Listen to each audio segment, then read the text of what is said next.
We Americans are under attack by our own government. We, the people, have no choice but to once again defend our freedom. This has all happened before, and we can learn much from the American Revolution. Starting in 1763, to pay for debts incurred from a war with France, the British began enforcing new taxes on the American colonies. In response to this, the colonies set up their own parallel government, based on a simple structure of 3 committees delegated to voice the will of the people. A committee of correspondence to disseminate information, a committee of inspection to enforce Continental Congress decisions, and the most important of the 3, a committee of safety to act as general executive in the absence of legal authority. These committees stemmed from each community of all the colonies, and each and every local committee of safety had 2 missions: to provide military support and monitor political affairs. Each community delegated its own representatives to speak on their behalf at the county level, and then at the state level, where state legislatures are thereby formed, and senators are elected to represent the overall interests of the people in that state. With these committees, the 13 colonies honorably created a parallel government that lawfully nullified British rule. This compelled the Crown to take it back by force, which was met by an honorable and lawful defense of the colonies, known as the American Revolution. The 3-committee structure that made up this parallel government inspired our U.S. Constitution, a concept of government based upon delegation.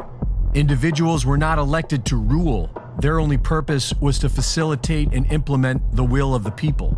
It was a government of the people, by the people, and for the people. Each state was considered to be its own country, which was freely subordinating aspects of its own authority to a federal government. Lawfully speaking, this has never changed, but the federal government of the United States has become bloated with loyalists to the City of London and enemies of we the people. For well over a century, we the people have been coerced into becoming voluntary slaves to a multinational corporate power structure, which has increasingly dumbed us down more and more with each generation. Unconstitutional amendments have been enacted. Constitutional limits of representation have been ignored. And by accepting Federal Reserve banknotes, we have made ourselves a dishonorable nation of debtors.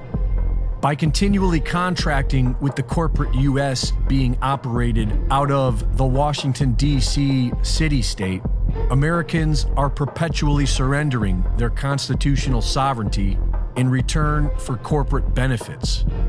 We share a common enemy with our founding fathers. Today we call them globalists. Back then they called them British, a foreign power exploiting the will and destiny of Americans.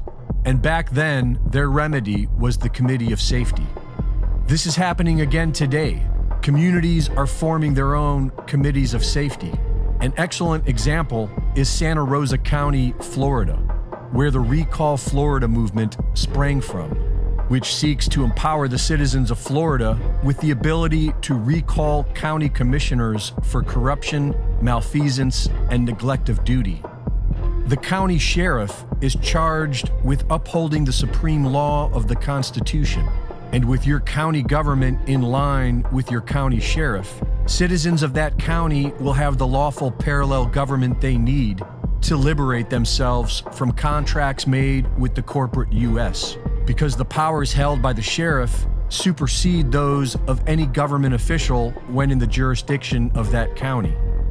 The PSYOP today is meant to make you feel dependent upon the federal government, but that has always been your choice, and it's not the only choice.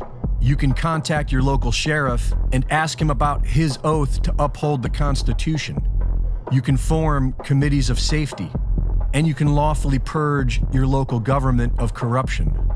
But it requires action, and time is quickly running out.